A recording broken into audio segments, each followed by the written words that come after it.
Hi, Guna fitness and Guna இன்சூரன்ஸ்லேருந்து குணா பேசுகிறேன். நம்ம இதுக்கு முன்னாடி 2 வீடியோ என்ன பார்த்தோம்னா, ஃபிசிக்கல் ஃபிட்னஸை பற்றி பார்த்தோம். ஃபிசிக்கல் ஃபிட்னஸ்னால் நம்ம என்ன பண்ண போகிறோம், எது தேவை, தேவையை நம்ம ஒழுங்காக பண்ணால் போதும், ஃபிசிக்கலி ஃபிட்டாக இருக்கலாம்னு சொல்லிட்டு நம்ம பேசியிருந்தோம். அதுக்கப்புறமா நம்ம என்ன பார்த்தோம்னா, ஃபிசிக்கல் ஃபிட்னஸ் மட்டும் பத்தாது, மென்டல் ஃபிட்னஸ் தேவை. மென்டல் ஃபிட்னஸ்க்கு நம்ம எப்படிலாம் இருக்கணும், மெடிடேஷன்லேருந்து நம்ம ஸ்ட்ரென்த்தனாக எப்படி இருக்கலான்றதை நம்ம பார்த்துட்டோம். மென்டலி ஃபிட்டாக அதையும் நம்ம பார்த்தோம். இப்போ இது 2 மட்டும் போதுமா, அடுத்தது என்ன வேணும்ன்றதை நான் கேட்டு கொஷின் மார்க் போட்டிருந்தேன். இப்போ என்ன நம்ம பார்த்தோம்னா, அடுத்த கொஷின் மார்க்கில் நம்ம என்ன கேட்குறோம்னா, ஃபினான்ஷியல் ஃபிட்னஸ். இதுவும் நம்ம ஃபிட்னஸ் கேட்டகரிக்குள்ளே தான் வருது. ஆனால் ஃபினான்ஷியலில் நம்ம எப்படி பக்காவாக இருக்கிறது, ஃபினான்ஸ் மணி மேட்ருங்க. மணி எல்லாத்துலேயும் மணி தான். இந்த மணியை நம்ம எப்படி சம்பாதிக்க போகிறோம், சம்பாரிச்சதை கம்மியாக சம்பாரிச்சாலும் சரி, அதிகமாக சம்பாரிச்சாலும் சரி, அதுக்கேற்ற மாதிரி நம்ம எப்படி அதை சேவிங்ஸ் அண்ட் இன்வெஸ்ட்மெண்ட் பண்ண போகிறோம், அதை நம்ம எப்படி பார்த்துக்க போகிறோன்றது தான் ஃபினான்ஷியல் ஃபிட்னஸை நம்ம பார்த்துக்க போகிறோம்.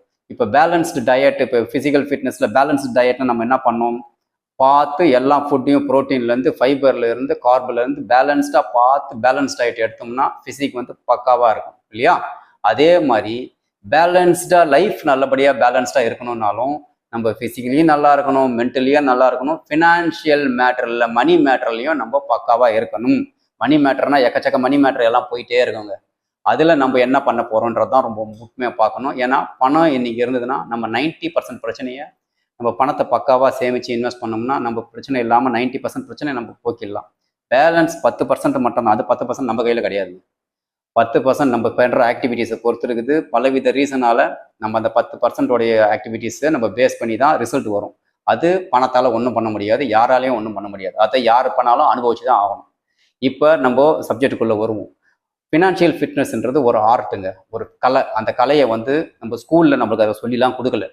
நம்ம நம்மளா பார்த்து படித்து தெரிஞ்சுங்க கிட்ட காது வழியாக கேட்குறதோ, இல்லை ஆடியோ மூலம் கேட்கறதோ, இல்லை புக்கை பார்த்து தெரிஞ்சுக்கிறதோ, இது ஒன்று ஒன்றா நம்ம பார்த்து கற்றுக்கின்னு நமக்கு என்ன தேவை, நம்மளோட இன்கம் லெவல் என்னக்குது, நம்ம அடுத்த லெவலுக்கு என்ன போகலாம், அப்போது நம்மளுடைய லெவலை புரிஞ்சுக்கின்னு அடுத்த லெவல் நம்ம என்ன போகிறோமோ அதுக்கேற்ற மாதிரி ஐடியா பண்ணி அது என்ன நமக்கு தேவைன்றத ஒரு எக்ஸ்பர்ட் கைடன்ஸோட நம்ம போனோம்னா நம்மளுக்கு ரிசல்ட் கண்டிப்பாக வரும். இதுதாங்க நம்ம கிட்ட இருக்குது.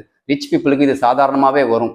ஆனால் நம்மள மாதிரி நார்மல் பீப்புளுக்கு சாதாரணமாலாம் இது வராது. நம்ம படித்து தெரிஞ்சுன்னு தான் ஆகணும். இப்போ நம்ம என்ன பண்ண போகிறோம்னா, நம்ம ஃபினான்ஷியல் ஃபிட்னஸில் இன்சூரன்ஸை பற்றி தான் நான் மேக்ஸிமம் பேச போகிறேன். இன்சூரன்ஸில் எக்ஸ்பர்டைஸ் நம்ம பண்ணி வச்சுருக்கோம். அதில் லைஃப் இன்சூரன்ஸுக்கும் சரி, ஜென்ரல் இன்சூரன்ஸுக்கு, எல்ஐசி, நியூ இந்தியாவும் நான் எக்ஸ்பர்ட்டாக இருக்கேன். அதை பற்றி தான் நான் உங்களுக்கு ஒன்று ஸ்டெப் பை ஸ்டெப்பாக பண்ண போகிறேன். உங்களுக்கு ஏதாச்சும் டவுட் இருந்தால் ஃபியூச்சரில் அதை பற்றி நம்ம ஒன்று நம்ம கிளியர் பண்ணினே வருவோம். Thank you, bye by.